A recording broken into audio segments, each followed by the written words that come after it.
Deep in the Northern Pennines in the north of England,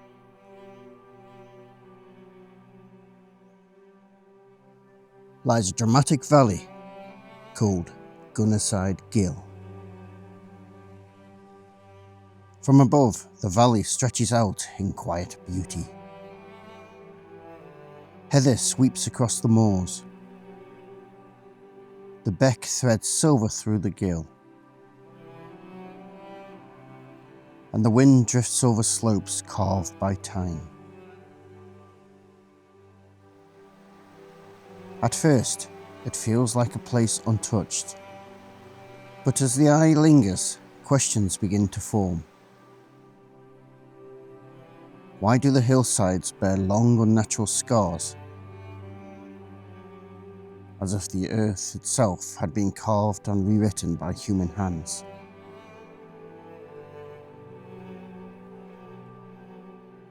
Why do strange mounds disrupt the smooth lines of the moor?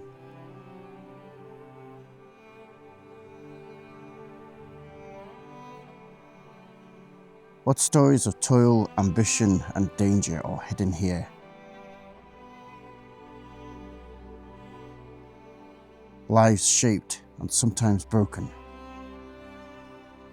by the forces that move this land. This is Rails and Revolutions, the history that built us, the forces that shaped us.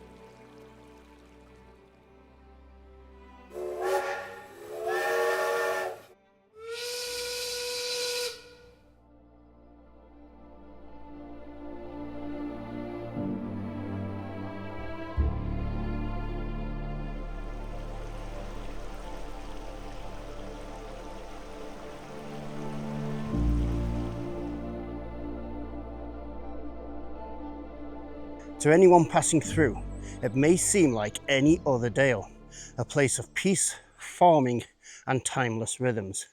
Yet the land around it holds another story, half buried and half forgotten. This is a valley of secrets. Its beauty hides a past that shaped both the landscape and the lives of those who lived here. A story of ambition, hardship, faith, and the men, women and children who once called this valley home. The path narrows as I leave the village behind, climbing into the gill. The air cools, filled with a rush of water.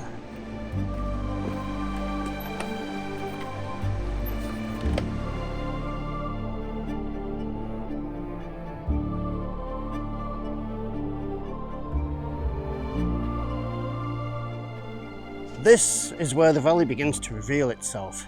Nature has softened the edges, but the past is everywhere, woven into the hillsides, as much a part of the landscape as the heather and the stone. For centuries, this valley was shaped not only by nature, but by the hands of men. Lead mining began here in the medieval period and grew steadily, reaching its height between the 17th and 19th centuries. Long before the miners came, this valley was already preparing its treasure. Over 300 million years ago, Swaledale lay beneath a tropical sea. Layer upon layer of limestone, sandstone and shale built up, pressing together over time. Later, mineral-rich waters seeped into cracks in the rock, cooling and hardening into veins of lead and fluorspar. When ice carved through these valleys in the last ice age, it cut the gill we see today and exposed the veins that would shape centuries of human life. The miners of Swaledale were not just cutting rock, they were working with the geology of deep time, chasing narrow seams that had been waiting for millennia to be found.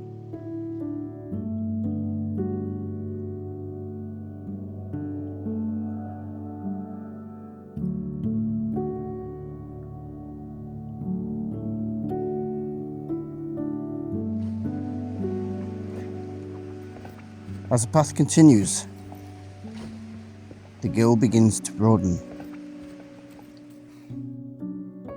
The canopy thins and the sky opens.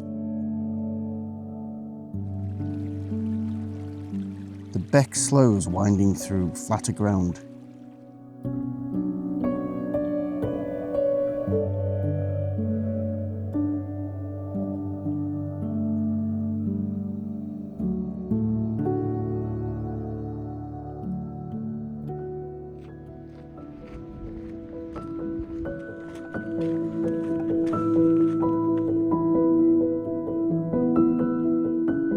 Here, the remains of the crushing mills and Bouse teams spread across the slope. In their day, these were the valley's great sorting yards.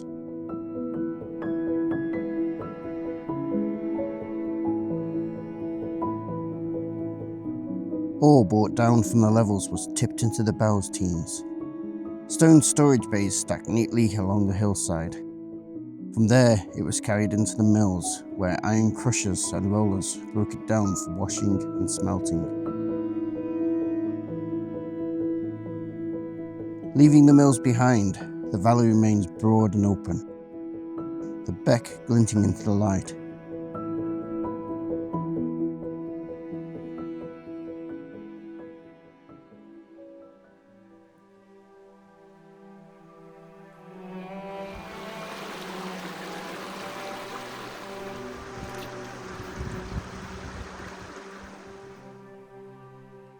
Beyond the mills, the remains of a miner's shop appear on the slope, a single, half-collapsed building that once contained two separate shops, now roofless and leaning into ruin. Men from distant villages lodged here during the week, sleeping three to a bed on the upper floor, while the lower floor served for cooking, washing and drying clothes. Life was harsh, cramped, overcrowded, and lacking proper sanitation. Illness spread easily, and comfort was scarce. Yet despite the dangers, routines and companionship helped the miners endure.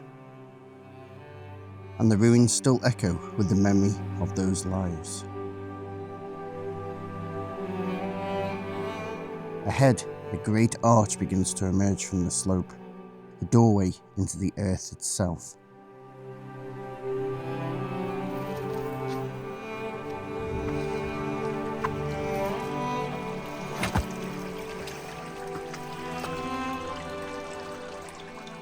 This is Sir Francis Level, the greatest undertaking of them all. Driven in 1864, it was the height of mining ambition. Here, for the first time in Swaledale, compressed air drills were used, powered by great water wheels outside. Men believed this level would open a new age of prosperity, driving a mile beneath the moors in search of iron ore.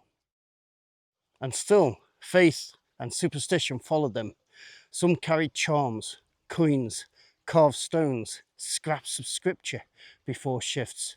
Prayers were whispered because no matter how modern the technology, the earth remained unpredictable and its dangers very real. Yet the grand project failed. The veins were poor, the costs too high. Within 20 years, the level was abandoned, its hopes drowned in silence. Just above the Sir Francis Level stands a relic of 19th century ingenuity, a rusted iron air compressor tank. It would have driven drills and machinery, allowing men to work deeper and faster than ever before. A silent witness now to the toil, hope and occasional failure of the miners who depended on it. The path narrows more as I climb away.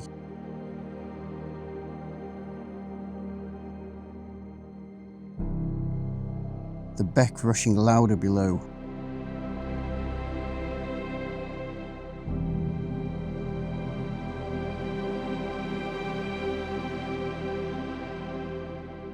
The valley feels heavy with memory. Its history presses quietly into the present, a reminder of the toil and lives once carried out across these slopes.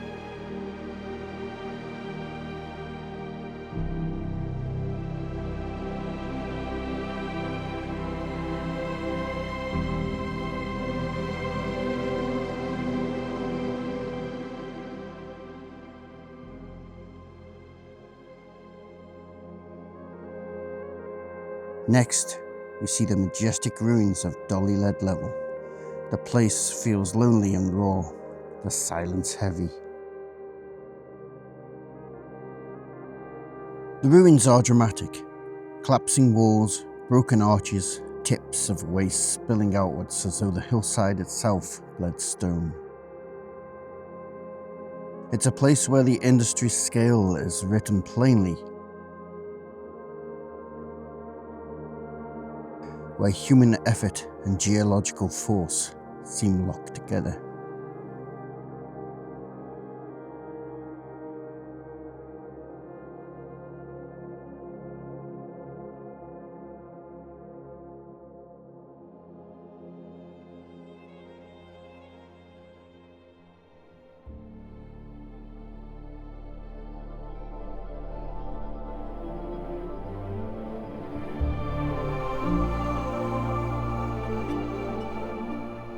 The ruins of Bunton Mine stretch across the slope, stark and unyielding against the moor. Once the heart of a thriving lead operation, miners laboured here for long hours, chasing veins of ore through the rock. Active from the later 18th century through much of the 19th, the site still bears the marks of levels, spoil heaps and storage buildings. Silent testimony to the relentless toil and skill required to make a living from this harsh landscape. Every wall and heap of stone seems to hold the memory of the men who worked here, their lives shaped by their labours.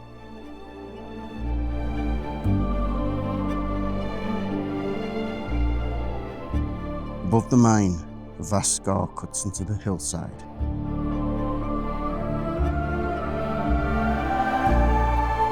Bunton Hush cuts deep into the moor, a great gash torn by water. Miners dam streams high on the fell, then release them in a sudden flood. The torrents ripped away soil and rock, stripping the hillside bare. The roar of water and falling stone must have shaken the valley like thunder. Now it lies quiet, the scar softened by grass and heather. At its base, Bunton Level gapes open, cool air drifting from the dark. Men once worked bargains here, groups of miners who leased a patch of vein from the mine owners, taking the risk and hoping for reward. The miners said they were not always alone. Underground, they spoke of knockers, spirits who tapped in the dark. Some feared them as warnings of disaster. Others believed they guided them to rich ore. Offerings of bread were sometimes left at the tunnel mouths, just in case. Standing here, with water dripping in the silence, it's not hard to imagine why.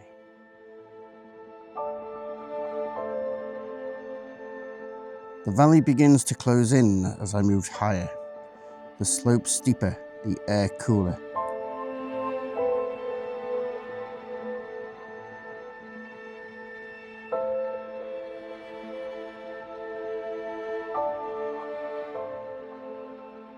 Next we see North Hush, an immense trench cut through the moor. Its sides tumble in loose stone, its floor bare and broken. Centuries ago, torrents of water and endless labour carved this scar, tearing down everything in their path.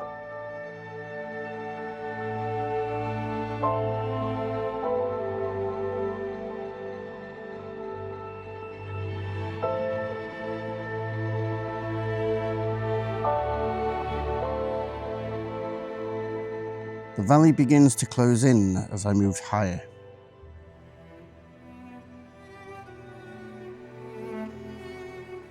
The slope steeper, the air cooler, until the ruins of a great furnace site appear by the Beck. Blakethwaite Smelt mill, once alive with fire and smoke. Stone arches stretch across the site, their tops crumbling, their strength still visible. Here furnaces roared day and night, all reduced to shining ingots of lead.